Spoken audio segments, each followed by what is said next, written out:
వరిగడ్డి కాల్చొద్దంటే వినిపించడం లేదా? అధికారుల హెచ్చరికలు బుట్టదాకలా?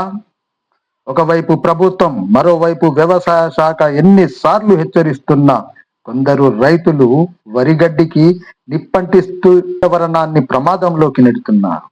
రాత్రి వేళల్లో పొలాలన్నీ అగ్నిగుండాలుగా మారుతుండగా దట్టమైన పొగతో ప్రజలు తీవ్ర ఇబ్బందులు పడుతున్నారు.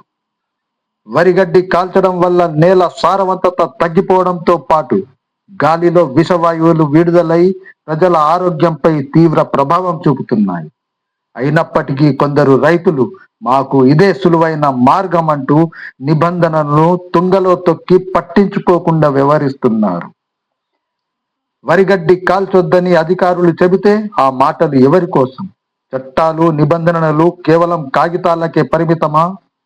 పర్యావరణ ప్రేమికులు తీవ్ర ఆగ్రహం వ్యక్తం చేస్తుండగా ఇలా బహిరంగంగా వరిగడ్డి దహనం జరుగుతున్న అధికారులు ఎందుకు మౌనంగా ఉన్నారు?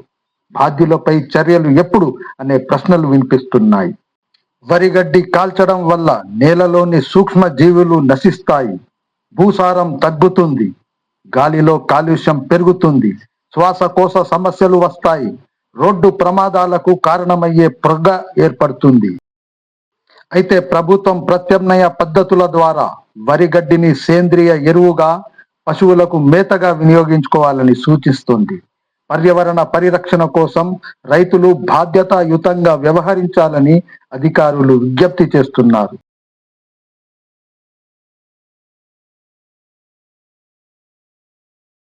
పంట అవశేషాల దహనాన్ని నేషనల్ గ్రీన్ ట్రిబ్యునల్ తీవ్రంగా వ్యతిరేకించింది.